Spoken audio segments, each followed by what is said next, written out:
तो मैं एक सरकारी बैंक में गई थी इंटरव्यू देने के लिए। तो मेरे साथ में बहुत सारे तो क्या मतलब 18-20 लोग थे और एक्सपीरियंस्ड, अपनी फील्ड में एक्सपीरियंस लोग थे जो लोग वहाँ पे इंटरव्यू देने गए थे। तो वहाँ पे जाकर के मुझे एक चीज़ समझ में आई कि we are a country of smart people, we are really smart. अगर हमें बचपन से लेकर के एक एज तक अच्छा न्यूट्रिशन मिले तो we are a country of smart people, पर अच्छा न्यूट्रिशन मिलता नहीं है हमें, that is all together a different discussion, but we are a country of smart people. तो अगर कोई स्मार्ट पीपल एक ऑर्गेनाइजेशन में जाता है, लेट्स से इसरो में ही जाता है, पर वो स्मार्ट लोगों को वो ऑर्गेनाइजेशन रिटेन ही नहीं कर पाती है। तो इस वीडियो में मैं अपना एक्सपीरियंस क्लब करके, जब मैं यहाँ पे गई थी, मेरा रिपोर्टिंग टाइम 9 बजे का था और 9 बजे से लेकर के शाम के 5:30-6 बजे मेरा नंबर आया था इंटरव्यू का, और टोटल थे 20 लोग। इसमें कोई दिक्कत वाली बात नहीं है क्योंकि और सारी लोकेशंस पे भी इंटरव्यूज हो रहे थे वर्चुअली, और एक ही पैनल था लेने के लिए। तो जब वो पैनल फ्री हुआ तो शाम को 5:30 बज चुका था और पहले ही बैच में मेरा नंबर आ गया था। तो सुबह 9 बजे से लेकर के शाम के 5:30-6 बजे तक जब तक भी बैठी वहाँ पे, तो मैंने कुछ ऑब्जर्व किया वहाँ पे, और मुझे ये चीज़ रियलाइज़ हुई कि जो ये आपने एक न्यूज़ सुनी होगी ना कि जहाँ पे इसरो के जो साइंटिस्ट हैं वो रिज़ाइन कर रहे हैं। तो 9-10 घंटे वहाँ बैठ करके मुझे ये चीज़ समझ में आई कि इसरो के साइंटिस्ट ने रिज़ाइन शायद क्यों किया होगा। जो मोटा माटी मैं समझ पाई हूँ और जो इसरो के कुछ कोर क्रूशियल रीजंस रहे होंगे, उस सब के बारे में हम यहाँ पे थोड़ा सा डिस्कस करने का ट्राई करते हैं। तो यहाँ पे मैं बैंक का नाम नहीं बता रही हूँ और मैं ये भी नहीं कह रही हूँ कि सारे बैंक्स ऐसे ही हैं, क्योंकि मुझे पता है कि सारे बैंक्स ऐसे नहीं हैं। इससे पहले जहाँ पे मैं गई थी तो वो काफ़ी ज़्यादा टॉप नॉच वहाँ पे फंक्शनिंग थी, जो वहाँ पे फैसिलिटी थी वो बहुत ज़्यादा टॉप नॉच थी, वहाँ पे जो लोग थे वो काफ़ी ज़्यादा प्रोफेशनल थे। तो शायद प्रीवियस वाले बैंक के प्रोफेशनलिज्म ने मेरी शायद ज़्यादा ही एक्सपेक्टेशन को सेट कर दिया था। तो यहाँ पे जब मैं गई तो वो बिल्कुल ही थोड़ा सा डिग्रेड हो गया। तो मूविंग ऑन, 9 बजे का हमारा रिपोर्टिंग टाइम था, मैं 8:30 बजे पहुँच गई थी और 9 बजे हम लोग को एंट्री मिल गई थी। पहली चीज़, जो भी बेसिक फंक्शनिंग स्टार्ट होती है वो हो जाती है 9:30-10 तक वहाँ पे। तो हम लोग को हमारा बायोडेटा फॉर्म फिल करने के लिए दे दिया गया था और वो फिल करके मैं देखने लगी, वहाँ पे 18-19 लोग मेरे साथ में बैठे हुए थे और हमारे सामने 2 केबिन्स थे, एक था रीजनल हेड का और दूसरा था डिप्यूटी रीजनल हेड का, और बाकी सारे एरिया में जो बाकी एम्प्लॉयज़ थे वो थे बैठे हुए। और इधर इस साइड में जो क्लरिकल होते हैं या फिर जो हेल्पर्स होते हैं वो लोग होते हैं। सबसे पहली चीज़ जो मुझे खटकी वहाँ पे वो था कि वहाँ पे हर कोई एक दूसरे को जी हुजूरी करने में ही लगा हुआ है। अगर आपको ऐसा लगता है कि सिर्फ कॉर्पोरेट में होती है जी हुजूरी, तो you are wrong my friend. पहली जो चीज़ मुझे वहाँ पे सबसे पहले दिखी वो थी हिरार्की।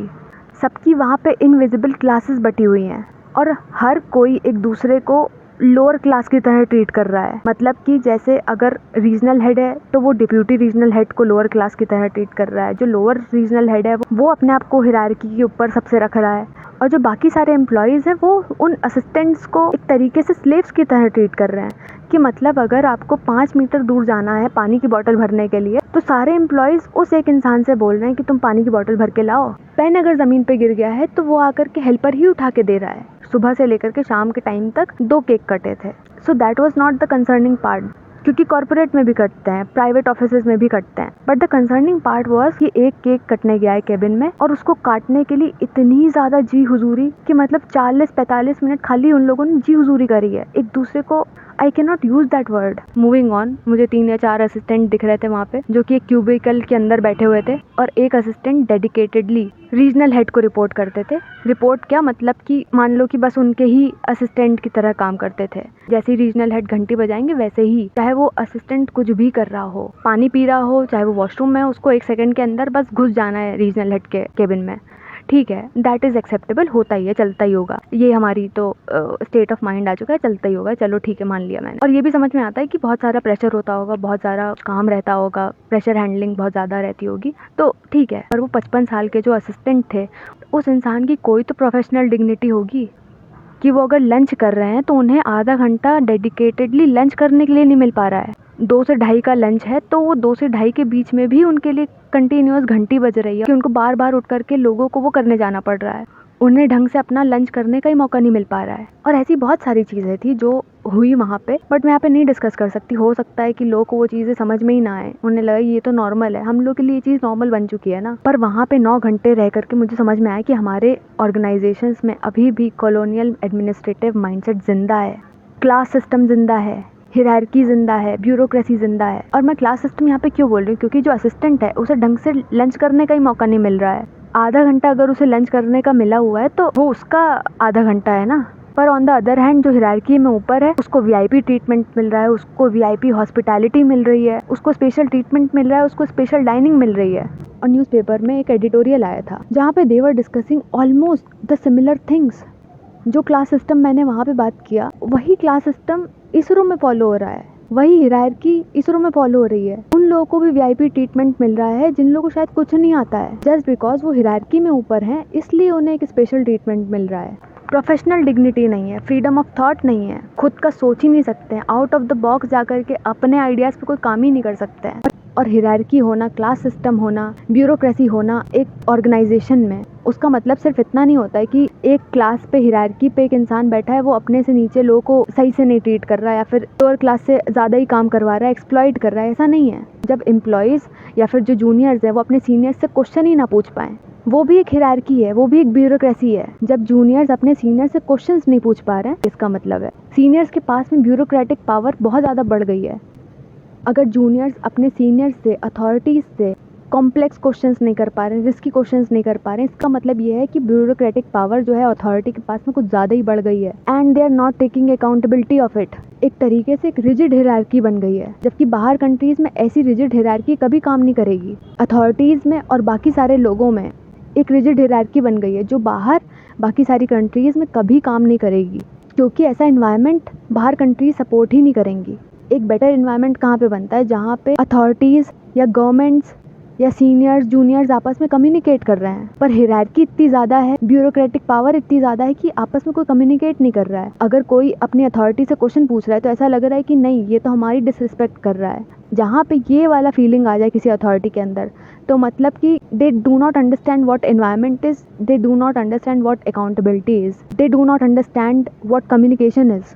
और ऐसा बिल्कुल भी नहीं है कि प्राइवेट में नहीं होता होगा, प्राइवेट में भी होता होगा, पर वहाँ पे शायद इसकी इंटेंसिटी कम है कि जहाँ पे सीईओज़ और बाकी सारे एम्प्लॉयज़ एक ही कैफेटेरिया में पाए जा रहे हैं। और इस एडिटोरियल में भी ये एग्जांपल दिया गया था कि जहाँ पे सारे नोबेल लॉरिएट्स जो थे वो लोग और जो भी रिसर्चर्स थे, नॉर्मल जूनियर रिसर्चर्स थे, वो सब आपस में कैंटीन में थे, वो सब आपस में इंटरैक्ट कर रहे थे।